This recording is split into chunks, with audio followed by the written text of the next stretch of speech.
Olá, hoje vou falar sobre pacto antinupcial. Recentemente eu lancei meu livro, denominado Pacto Antinupcial. No livro, produto da minha tese de doutorado, eu abordei diversos aspectos no que tange ao pacto antinupcial. O pacto antinupcial ele tem aspectos subjetivos e objetivos. Subjetivo é de respeito ao sujeito. Logo, atualmente só é permitido duas pessoas, O pacto antinupcial nada mais é do que um negócio jurídico solene, tem que ser feito em cartório, no tabelião de notas, e ele é antinupcial, antes do casamento. Então, tem que ser feito antes do processo de habilitação, ingressa-se no processo de habilitação junto com a escritura pública de pacto antinupcial. Publique-se editais com regime de bens escolhido pelas partes, em seguida ocorrerá a celebração e publicidade do ato. Com relação então ao pacto antinupcial, os aspectos subjetivos é de respeito ao sujeito. Então, no Brasil ainda não é permitido que 3, 4, 5 pessoas em poliafetividade possam realizar um pacto antinupcial. Elas teriam que se utilizar de um outro instituto, mas não um pacto dentro do direito de família. E os aspectos objetivos dizem respeito à matéria que pode ser pactuada pelos sujeitos dentro do pacto antinupcial. Então, defendemos aqui a ampliação dos limites objetivos do pacto para abranger aspectos patrimoniais, financeiros e extrapatrimoniais também, como por exemplo alguma cláusula programática de como educar os filhos, uma religião que será escolhida ou o que mais as partes quiserem. Atualmente também, de acordo com uma recente decisão do Tribunal de Justiça de Minas Gerais, já foi dada validade a uma cláusula penal no caso de traição. As partes pactuaram no pacto uma multa de R$180 mil em caso de traição. Houve a traição, o rompimento do casamento, um divórcio ocorreu, e em seguida uma ação de execução. O pacto é uma escritura pública, um título executivo extrajudicial, uma execução, então, no sentido de se reaver do valor pactuado, que independe do prejuízo, porque foi pactuado pelas partes, de acordo com a autonomia privada, de acordo com o pactação servanda, e o juiz entendeu que está na liberdade das partes, então condenou a parte que foi traída, a pagar a parte que foi traída, a receber o valor de 180 mil. Porém, algumas cláusulas, esse foi um exemplo de uma cláusula permitida, uma cláusula no âmbito privado. O casamento é um instituto eclético, ele tem aspectos privatísticos e aspectos de ordem pública. E aqui que é o diferencial. No pacto você não pode constar cláusulas que violam preceitos de ordem pública. Por outro lado, você pode colocar preceitos privatísticos. Por exemplo, existe um casal de artistas no Rio de Janeiro que eles moram em apartamentos diferentes, ou seja, dentro dos deveres matrimoniais tem lá a coabitação. Nesse caso não está havendo coabitação, um mora vamos supor, no apartamento 101 e o outro no 102, mas de certa maneira, quando violar preceito de ordem pública, é permitido que isso conste no pacto. Por outro lado, não é admitido um pacto, que um pacto coloque uma cláusula de que por determinado dia e ano vai romper o casamento.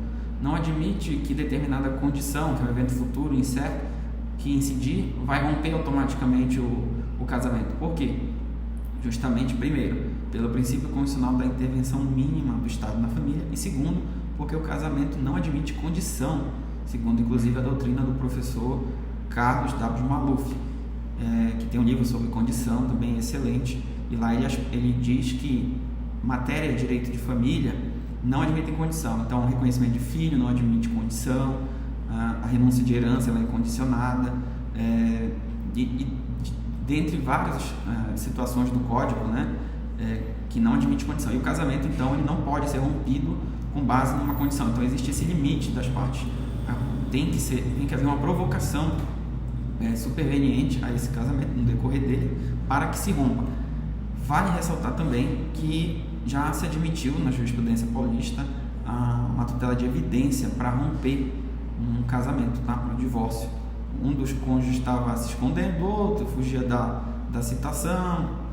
No final, no início já do processo, o juiz decidiu então já romper por ser um direito potestativo da parte, né, dissolver aquele casamento, e aí a partilha ficaria para depois.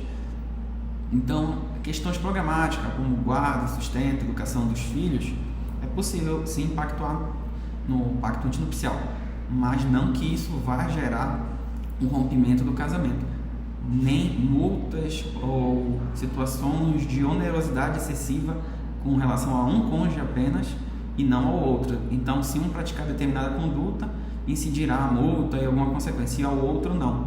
Isso também é verdade, né? Ele tem que ser pactuado, esse contrato, esse negócio paritário tem que ser feito, né, de forma igualitária, né? Não pode, então, ser extremamente oneroso para uma das partes. Em compensação, o pacto também se admite até o regime híbrido, em que um pode ficar com os bens móveis e o outro com bens imóveis. Então, é admitida livre pactuação, escolha por todos os nubentes. E isso é muito importante. É importante o profissional do direito ficar atento para essa evolução.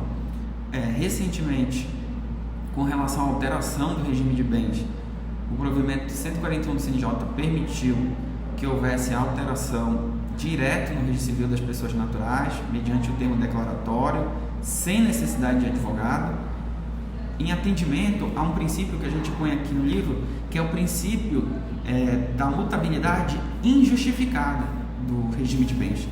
Aqui falando do pacto, né? Então, com relação ao casamento, no Código Civil de 16, a alteração de regime de bens ela era vedada, proibida. No Código Civil de 2002, existe o princípio da mutabilidade justificada. Então pode, desde que as partes solicitem um alvará judicial, seja consensual, não prejudique terceiros, e o juiz considerar então um alvará, e aí a parte fará em seguida uma escritura pública, que a escritura pública sim é o título hábil e não o alvará. Nesse caso ocorrerá então será levada ao registro civil para alteração do regime de bens, junto a registro de imóveis, junto à junta comercial. Então ele é o título base, o título que tem a potência de mutar esses direitos. Então, com relação a esse princípio, o que se vislumbra é que com a mutabilidade injustificada, então independe de motivação, atualmente na união estável, a tendência é que isso também ocorra no casamento, no futuro, na luz, então, dessa tendência de desjudicialização de conflitos, que se traga a maior possibilidade de atos, principalmente o de jurisdição voluntária do Código de Processo Civil, para atividade notarial e registral. É a tendência, inclusive, de inventário com menores e incapazes, e essa questão da mutabilidade não tem por que ficar de fora. Se é permitido um divórcio imotivadamente, por que não uma alteração no regime de bens, ainda mais se as partes tiverem certidões negativas de distribuidores civil e criminal. Então, aqui é uma breve consideração do que a gente pode encontrar no livro. Então, no início eu falei sobre princípios civilistas, em seguida princípios notariais e registrais, em que, por exemplo, o princípio da conservação, que é fundamental, né? Todo o ato é praticado no tabelião de notas, fica arquivado de forma perene. Então, mesmo que rasgue o pacto, em seguida não se perde o direito. E essa é a grande segurança. Além disso, lavrar uma escritura pública, o tabelião vai orientar as partes, ele é o assessor jurídico das partes, ele não é parcial em favor de uma, diferente do advogado, ele é imparcial, ele vai orientar ambas as partes e fazer um negócio da forma mais neutra ali possível, explicando todos os aspectos para que as partes possam melhor decidir os direitos que desejam. Em seguida, eu falei de diversos tipos de regime de bens, adentrei então um aspecto de desjudicialização em procedimentos para cartórios, falei de julgados relevantes na atividade notarial, na esfera extrajudicial, e em seguida na esfera jurisdicional. No final da obra a gente pode encontrar modelos de alteração de pacto, um testamento com renúncia de herança, modelo de escritura de namoro com cláusula de conversão substancial para a união estável sob o regime da separação de bens. Adentro aquela polêmica se é ou não nula a escritura de namoro e se sim é possível pactuar essa conversão substancial. Veja, um negócio nulo permite a conversão conversão substancial, e é exatamente esse caso. Outro ponto que eu atento para as partes é a polêmica da súmula 377 do STF, que foi criada, né, no decorrer do Código Civil 16, que ainda é sempre muito debatida, da recente súmula do STJ, que tratou com relação à união estável a não presunção do esforço comum do casal, a questão também do entendimento do STJ no que tange a participação do cônjuge na separação convencional. Ele herda em conjunto com os demais nos bens, né? Embora ele não tenha meação, ele vai herdar. O cônjuge casado na separação obrigatória, né? Legal, ele não herda, né? E nem meia e não herda, salvo se comprovar o esforço comum. Aqui no estado de São Paulo é presumido esse esforço comum de acordo com o entendimento do Conselho Superior da Magistratura, mas o STJ diz que esse esforço comum tem que ser provado, e se o cônjuge for impossibilitado de provar, então aí sim se presume. Além do que, é possível que, mediante a aplicação do caso concreto do regime da separação obrigatória de bens, é possível que as partes afastem a aplicação da súmula 377 do STF, porque a súmula é uma matéria privada, não é de ordem pública, né? Mediante decisões se criou a súmula, não é uma lei. Então, na linha até do professor Zeno Veloso, que já defendia isso, me alinho a esse pensamento e é hoje, atualmente, perfeitamente permitido. Adentramos também a polêmica da renúncia de herança no pacto, que hoje é vedada.